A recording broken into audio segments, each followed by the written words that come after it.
ang karerista, tayo nang magkarera. Abot langit ang sigaw, sana'y tama ang diskarte. Kung di pala rin ngayon, huwag kang mag-alala. Sa karera ng buhay, laging may bukas pa.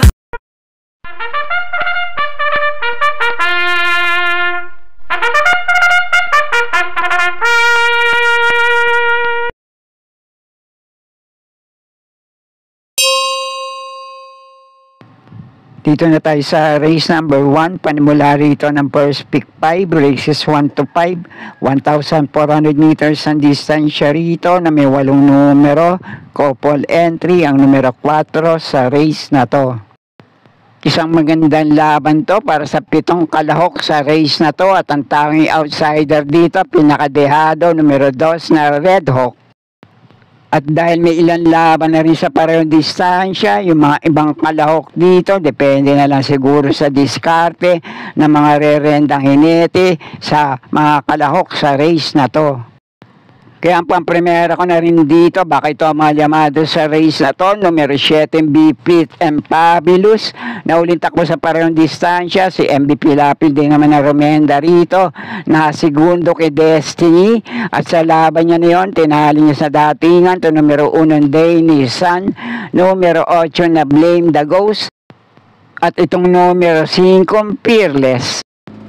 Panigundo ko naman dito itong ibinalik na ang rendahan kay Jackie PM Caballejo, gamay niya to, numero 8 Blame the Ghost.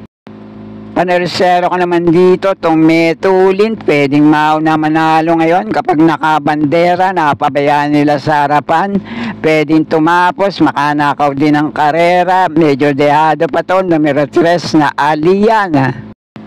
At kung may iba pa rin naman kayong kinukursunadang kalahok dito, pwede rin naman kahit sinong kalahok, basta kursunada nyo, sama nyo lang din sa mga diskarte nyo. Okay po, thank you. Race number 2, dito ang panimula na winner take all, races 2 to 8, 2,000 meters ang distansya rito, ang 2025 Pilracom, third leg ng 3-year-old local bred stakes race, may 10 numero at 10 din na mga kalahok dito. Ang pampremera ko naman dito, numero 10 na Robotic Clay, na uling takbo nito sa 1,800 meters na distansya, na segundo to kay District 1, at sa laban niya na yon, tinali niya sa datingan, itong numero 7 Natasha, numero 9 Segatulin, at numero 6 na Pine Nobu. At panigundo ko naman dito, baka lang maganda itakbo ngayon sa 2,000 meters na distansya ang paglalabanan nila ngayon, numero 3 na Blackjack. At panersera ko naman dito kapag muling nakabandera at nakapagpahinga, kahit mahaba ang distansya, numero 4 El Jaleo, baka tumapos at makapanilat din dito. At dahil 2,000 meters nga ang distansya rito, pwede kayo magsama ng mga deremating aabang nakalahok dito. Numero 1 Security Insight, numero 7 Natasha, at itong numero 8 Tasha. Kaya para sa race na to, walang nakakasigurado. Basta kursunada nyo, kayo na pong bahala din magsama para sa mga diskarte nyo. Okay po, thank you. At sa race number 3 naman ang panimula ng pick 6, races 3 to 8, 2,000 meters din ang distansya rito. Ang 2025 Pilracom, third leg ng Hopeful Stakes Race, may 7 numero at 7 rin ang mga kalahok sa race na to. At dito naman sa race number 3, kahit pipito lang ang kalahok dito, magandang laban pa rin to para sa 2,000 meters na distansya ang paglalabanan nila ngayon. At sa palagay ko, pahaba na lang ng hininga para sa mga kalahok sa race na to. Pampremera ko naman, numero 7 Senyor Ibarra. Panigundo ko naman itong numero 6 na Sweep Andre. At panersera ko, numero 4 Lily Bell. Kaya na pong bala para sa mga diskarte nyo sa race na to. Okay po, thank you. Panimula naman ng pick 5 dito sa race number 4, races 4 to 8, 1,400 meters ang distansya rito na may 10 numero at couple entry ang numero 2 sa race na to. Ang unang pili ko naman dito, itong numero 2 sa couple entering Domsat 7 na may kakampi pang 2A na French leather. May minsan takbo itong numero 2 na Domsat 7 na si RC Baldonido rin naman na rumenda rito. 1.27 sarado ang Prineba. Nung nasigunda to kay Mang Nano.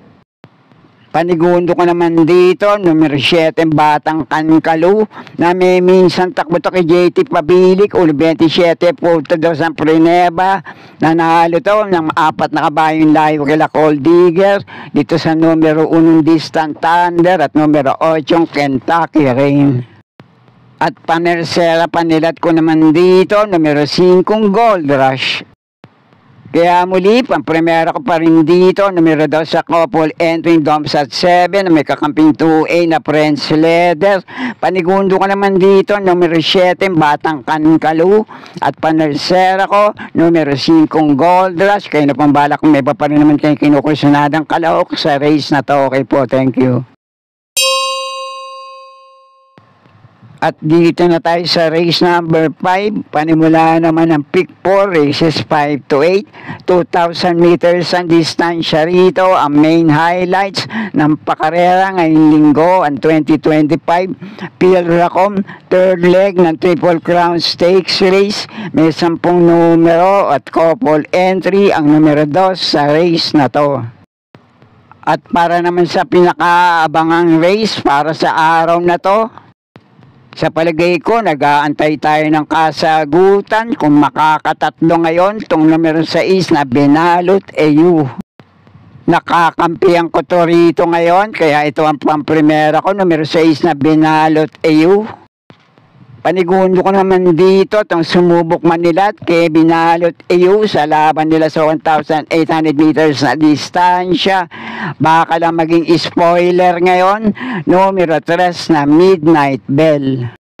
At kung may pa rin naman kayong kinukursunadang kalahok dito na baka rin sumubok Manila at maging spoiler ni Benalot EU, kayo na pong bala para sa mga diskarte nyo, kampihan na.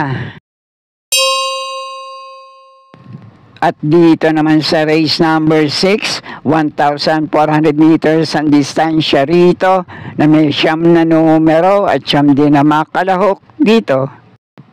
Ang pamprimera ko naman dito, numero 1 Doña Leoncia, na rendan dito ni Jackie JB Bakaykay na huling takbo sa parehong distansya, 1.25.2 ang Prineba.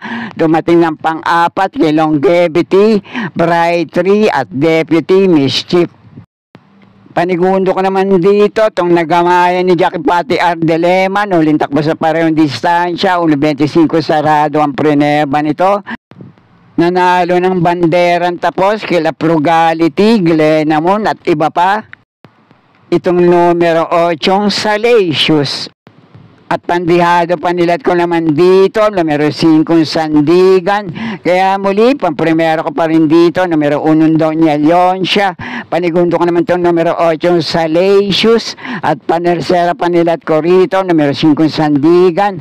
Kaya na pong bala para sa mga diskarte nyo sa race na to. Okay po, thank you.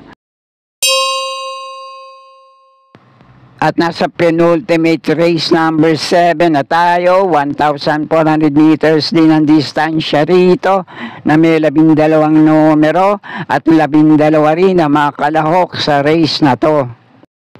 Ang pamprimera ko na rin dito, napupunto ngayon, numero 5 Border Force, napakainam na naitala nitong tiyempo at panalo, nuling takbo sa parehong distansya. Si Jerde Ocampo rin naman na remenda rito, 24.6 at tinalo niya na rin sa laban yung ibang kalahok sa race na to. Pero dahil medyo mabigat ang pesong dala-dala nitong aparador sa likod niya, baka indahin lang. At panigundo ko naman dito, numero 1 Frosty Raven. Baka mapabor naman yung numero 1 niyang pwesto.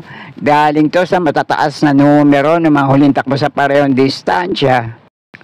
At ang pandihado panilat ko naman sa race na to, panersera ko, Metulin, JT Sarate ang rerenda, numero 9 main event. Pero muli, pang-primera ko pa rin dito, numero 5 Border Force, panigundo ko itong numero 1 Frosty Raven, panersera ko, numero 9 main event. At kayo na pong muling bahala kung may pa rin naman kayo kinukursyonadang kalahok sa race number 7. Okay po, thank you. At nasa huling karera na tayo para sa araw ng linggo. Race number 8, last race para Tingan, 1,400 meters ang distansya rito na may 11 numero, couple entry, ang numero 5 dito. At ito naman sa last race para Tingan, 3 lang din ang pili ko rito. Sa amin lang kung may ba pa rin naman kinukursunadang kalahok sa race na to. Pang-primera ko rito ngayon, numero 11 heavyweight. Panigundo ko rito, numero 10 na Anyo, 96. At pandehado panilat ko rito. Panersera ko ngayon, numero 2 na Ichi Ranran. At sana muli matapat sa tama yung mga pilit kursonada para sa araw ng linggo. Good luck po sa inyo lahat. Happy racing at maraming salamat po. Subscribe, like and share, Pinoy Carrera Sports at iba pa. And please click the notification bell icon for new video updates. Thank you.